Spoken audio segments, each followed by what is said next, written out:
Halo sahabat budaya, kali ini kami akan mengajak Anda ke Pulau Buton, tepatnya di Kabupaten Buton Utara.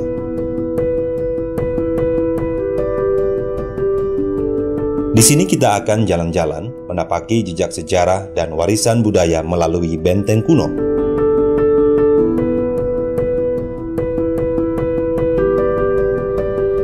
Buton Utara adalah salah satu kabupaten di Jazirah Sulawesi Tenggara, terletak di bagian utara Pulau Buton. Kabupaten dengan ibu kota di Buranga ini terbentuk pada tahun 2007 yang merupakan hasil pemekaran dari Kabupaten Muna. Selain kekayaan lautnya, Buton Utara juga memiliki potensi warisan budaya.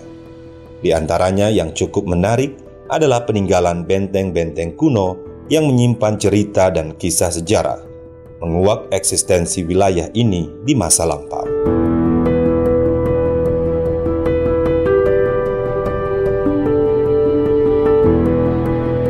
Di Buton telah terdata sedikitnya 15 benteng kuno yang tersebar di berbagai tempat. Benteng-benteng kuno ini menandai bagaimana fase perkembangan wilayah Buton Utara hingga terbentuk seperti saat ini. Negeri Seribu Benteng, julukan yang sering disematkan kepada Kesultanan Buton, tentu mempunyai dasar. Wilayah Kesultanan Buton kita menemukan begitu banyak benteng yang tersebar di seluruh daratan yang terjejer di pulau-pulau. Baik di Pulau Buton sendiri, Pulau Muna, Pulau Kepulauan Tukanbosi atau yang sering kita kenal dengan Wakatobi. Walaupun jumlahnya mungkin tentu tidak mencapai 1000, tetapi begitu banyak jumlah sehingga negeri ini dijuluki sebagai Negeri Seribu Benteng. Secara teknologi, benteng-benteng Kesultanan Buton itu pertama kalau kita lihat dari segi denah atau bentuk, itu tidak mempunyai bentuk yang tetap, tidak mempunyai pola yang jelas. Hampir keseluruhan benteng-benteng Kesultanan Buton dibangun mengikuti kontur di mana tempat benteng itu didirikan. Walaupun tentu saja kita tetap menemukan benteng-benteng dengan pola tetap segi 4, yang umumnya ditemukan di daerah pesisir pantai, tetapi itu jumlahnya sangat minim. Denah benteng-benteng Kesultanan Buton, kalau kita merujuk pada benteng-benteng Eropa setelah abad pertengahan yang dikenal dengan benteng bintang, star fort atau Italian fort yang bentuknya menyerupai bintang, benteng Kesultanan Buton pada era yang sama tidak mengadopsi bentuk-bentuk model seperti itu. Dia punya ciri khas sendiri, dia punya keunikan tersendiri, dibangun mengikuti kontur sehingga bentuknya tidak beraturan. Benteng Kesultanan Buton menggunakan bahan yang disebut batu koral yang disusun, ditumpuk sehingga membentuk dinding benteng. Berbeda dengan benteng lain yang kita temukan di Indonesia yang umumnya menggunakan batu bata sebagai dinding atau gundukan tanah atau batu koral, tetapi sudah mengalami proses pengerjaan yang disebut dengan coral block. Oleh karena itu, dari segi bahan sendiri, benteng Kesultanan Buton berbeda dengan benteng-benteng yang lain yang kita temukan di wilayah Nusantara ini. Termasuk benteng Kuli Susu yang tempat saya sekarang berdiri yang di wilayah Buton Utara. Salah satu wilayah yang pada era Kesultanan Buton disebut dengan Barata Kuli Susu. Pada proses pembuatan dinding ada 2 jenis yang kita biasa temukan. Yang pertama hanya menumpuk batu koral atau batu karang sehingga membentuk dinding tanpa menggunakan spesi atau perekat antar batu. Dan yang kedua menggunakan spesi atau perekat berupa batu kapur yang ditumbuk halus sehingga ketika terkena air hujan, kapur-kapur tersebut akan merekatkan antara satu batu dengan batu yang lain sehingga membuat dinding lebih kokoh.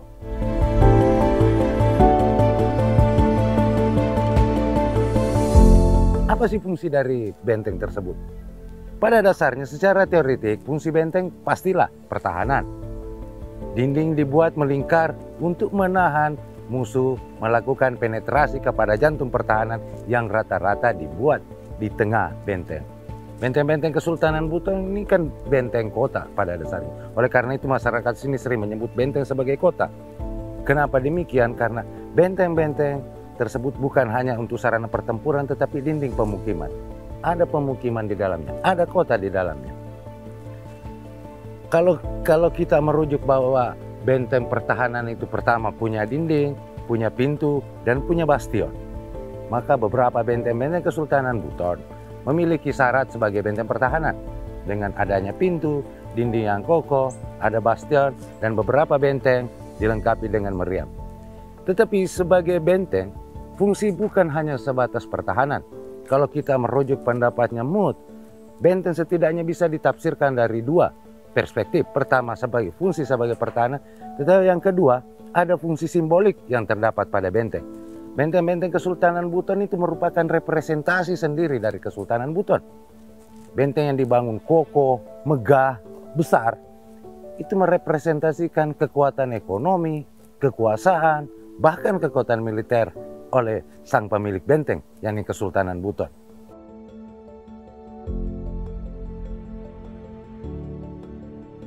Benteng menjadi bahasa penyampai pesan kepada pihak luar terhadap oleh Kesultanan Buton.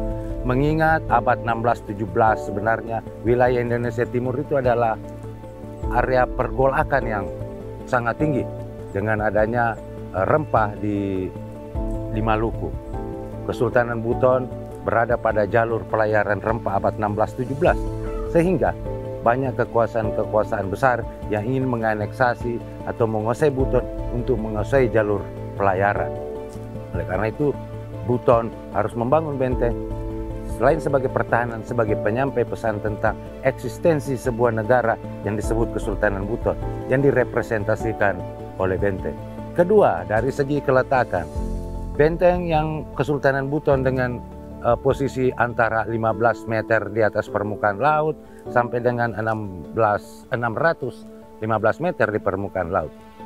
Dengan jarak antara 0 km sampai 1,8 km dari garis pantai, benteng-benteng Kesultanan Buton dirancang untuk melakukan pemantauan terhadap jalur pelayaran atau laut di mana di depan benteng tersebut.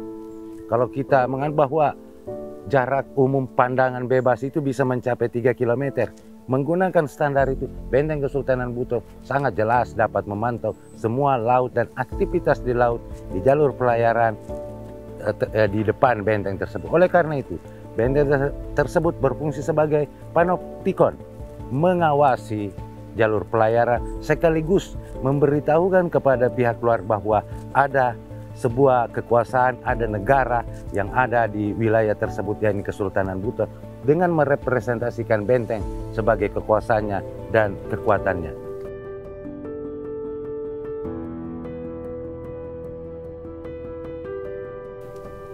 Oleh karena itu, benteng-benteng tersebut dalam sejarah perjalanan Kesultanan Buton tidak bisa terlepaskan begitu saja. Dia mempunyai peranan penting dalam sejarah kebudayaan dan sejarah politik tentang eksistensi kerajaan Buton. Apalagi dia posisinya strategis dihimpit oleh 4 kekuatan besar, Portugis, VOC, Goa, dan Ternate pada abad 16-17. Dia tetap hadir. Benteng tersebut menandakan bahwa ada pemerintah, ada negara, ada kekuasaan di wilayah tersebut. Oleh karena itu, benteng ini adalah sebagai bukti salah satu fase penting yang membuat Kesultanan Buton tetap eksis di tengah-tengah kekuatan-kekuatan besar pada saat itu. Oleh karena itu, kita harus tetap menjaga keberadaan benteng-benteng tersebut sebagai salah satu bukti, bukan hanya sebagai bukti perjalanan sejarah, sebuah bukti pencapaian teknologi, sebuah bukti kebudayaan, sebuah bukti eksistensi sebagai sebuah kesultanan di sepanjang sejarahnya. Menghilangkan bukti-bukti tersebut, walaupun kita menyebutkan bahwa kami pernah besar, tanpa ada bukti yang bisa terlihat nyata sebagaimana benteng, kita akan hanya menganggap bahwa itu konon kabarnya. Tetapi sebuah bukti berupa benteng itu akan menguatkan tentang eksistensi sebuah negara, sebuah kesultanan pernah hadir pada suatu kurun waktu tertentu di wilayah Nusantara kita ini.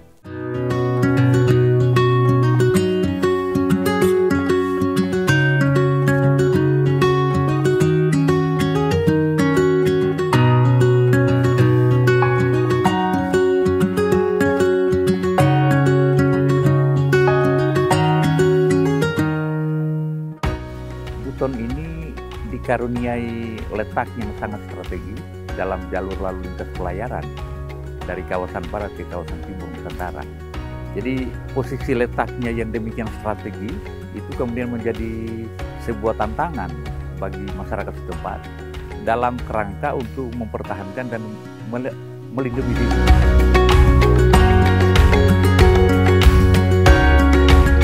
Nah, kehadiran benteng-benteng di Buton yang hari ini kita kenal sebagai Negeri Seribu Benteng merupakan refleksi dari upaya masyarakat untuk mempertahankan eksistensinya sebagai sebuah kerajaan yang berdaulat pada masanya.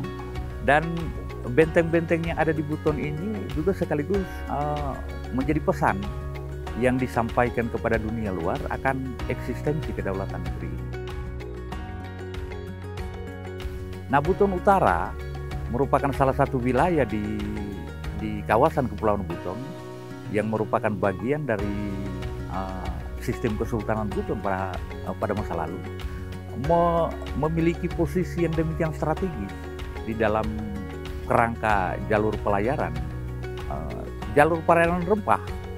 Ya, makanya kehadiran benteng-benteng yang ada di Buton Utara juga merupakan bagian dari upaya untuk menunjukkan eksistensi masyarakat dalam kerangka melindungi dan mempertahankan kedaulatan Kesultanan Buton, khususnya bagi Baratakulisusu sendiri.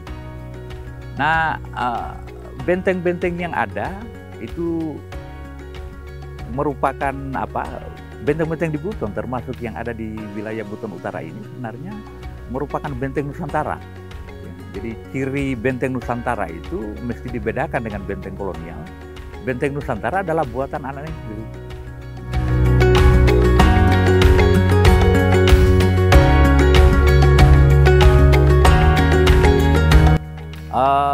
Tujuan pembangunan benteng di samping untuk sistem pertahanan juga untuk sistem perlindungan.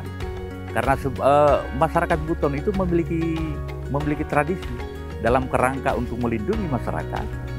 Komunitas masyarakat itu ditempatkan di dalam benteng. Nah, ini bagian penting dalam sistem pertahanan semesta Kesultanan Buton di dalam kerangka untuk melindungi diri dari berbagai intervensi luar. Kita kenal misalnya bagaimana Tobelo, kita kenal bagaimana Belanda yang terus-menerus melakukan intervensi terhadap kedaulatan negeri ini. Begitu pula dengan intervensi Ternate, begitu pula dengan intervensi Kerajaan Goa. Sehingga keberadaan benteng itu menjadi bagian penting yang tidak dapat dipisahkan dari upaya untuk mempertahankan dan melindungi diri bagi masyarakat setempat.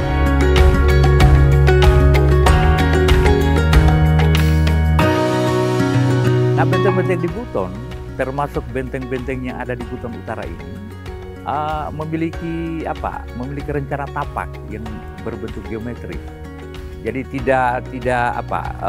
konstruksi pembangunannya itu disesuaikan dengan topografi lahan di mana benteng itu dibangun. Kemudian fungsi utama dari benteng-benteng yang ada sekali lagi selain untuk sistem pertahanan juga untuk sistem perlindungan.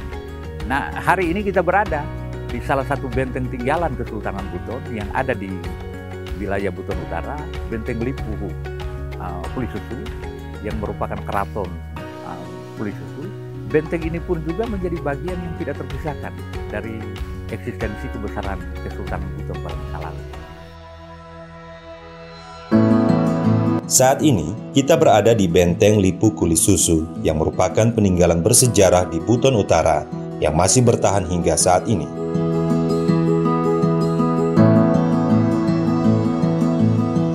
Benteng Lipu Kulisusu berada di Desa Lakone, Kecamatan Kulisusu. Meskipun area benteng saat ini terdiri atas bangunan rumah penduduk yang relatif padat, namun sebagian besar struktur bentengnya masih terlihat jelas.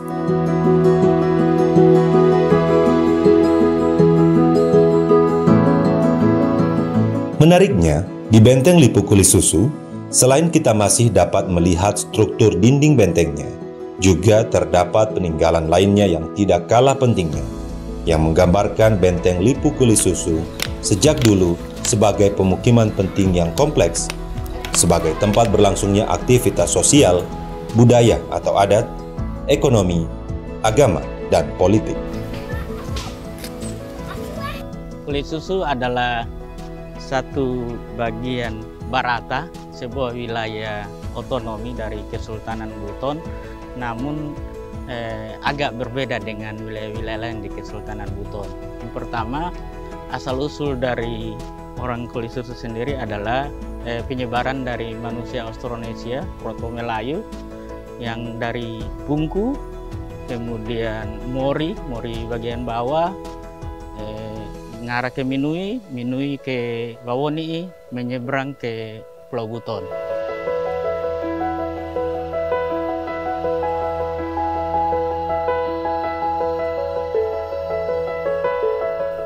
Ada secara entitas etnis bagian dari orang Bungku, kemudian dalam konteks relasi kekuasaan, Kulit Susu sendiri adalah bagian daripada Kesultanan Wolio atau di keraton di Buton.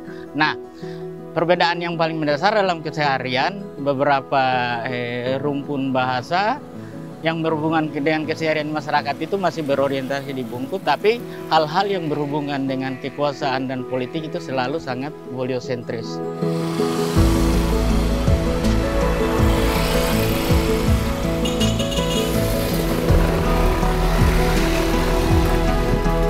Eksistensi daripada Kulit Susu itu ditandai dengan banyaknya benteng, karena di dalam wilayah Barata Kulit Susu itu ada 8 KD, dan di antara 8 KD ini terbagi lagi beberapa kampung-kampung.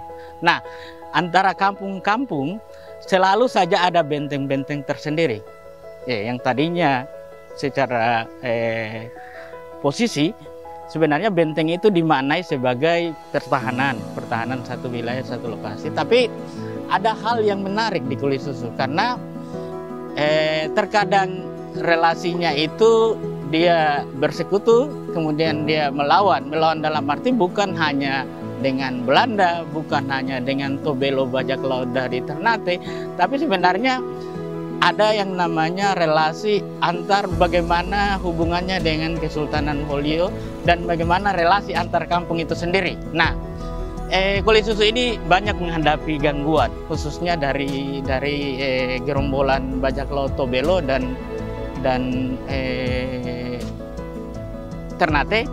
Itu menjadikan benteng-benteng yang dibangun itu selalu berhadapan dengan laut, karena ancaman itu selalu berasal dari gangguan-gangguan bajak laut. Nah, tapi dalam hal ini tidak hanya dimaknai sebagai benteng pertahanan, tapi harus dimaknai sebagai satu bagian entitas yang merupakan penanda eksistensi adanya wilayah itu.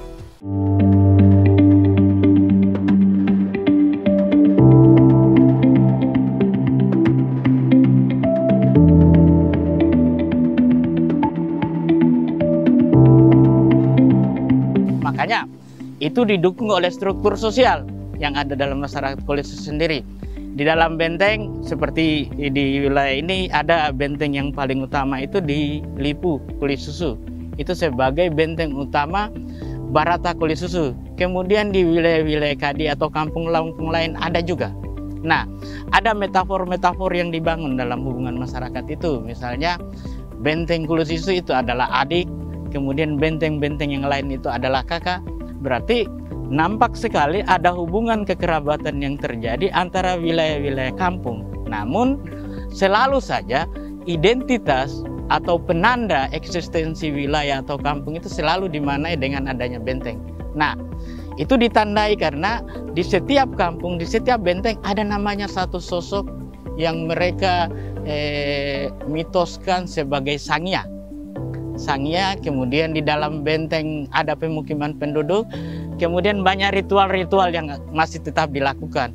Di dalam benteng ada struktur cagar atau warisan budaya yang lain, misalnya ada masjid, ada situs Kulit Susu, ada situs Raha Bulelenga, dan selalu saja masyarakat yang berada di sekitar benteng atau masyarakat di kampung itu menjadikan situs atau cagar-cagar budaya itu sebagai bagian dari diri mereka. Jadi benteng di sini selalu dimaknai dengan eksistensi keberadaan satu wilayah dalam rangka hubungannya dengan lain. Jadi ada pesan, ada satu nilai yang kita bisa pelajari dengan banyaknya benteng yang ada di wilayah Barata Kuli Susu ini adalah bahwasanya Kuli Susu itu eksistensinya ada dalam rangka percaturan dengan wilayah-wilayah lain. Katakan misalnya dia ada dengan banyaknya gangguan atau jalur-jalur pelayaran dari Belanda, kemudian jalur-jalur penaklukan dari Ternate, dari bajak laut Tobelo. Nah, inilah yang harus kita pahami sebagai generasi hari ini. Mari kita belajar pada warisan leluhur kita. Jangan kita melihat benteng itu dalam konteks benda-benda material, tapi ada nilai yang harus kita pelajari. Ada semacam nilai-nilai strategis yang menandakan keberadaan kita itu disertai dengan adanya atau eksistensi daripada benteng itu sendiri. Cagar budaya merupakan cerminan jati diri bangsa. Mari kita kunjungi, lindungi, dan lestarikan cagar budaya kita.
Bayang tayang dayang gaya kaboyo urayang olele koyo ikoyo lipuyo na kaya boyo tayaku oyo pe ya bayara atoyo mayang tayali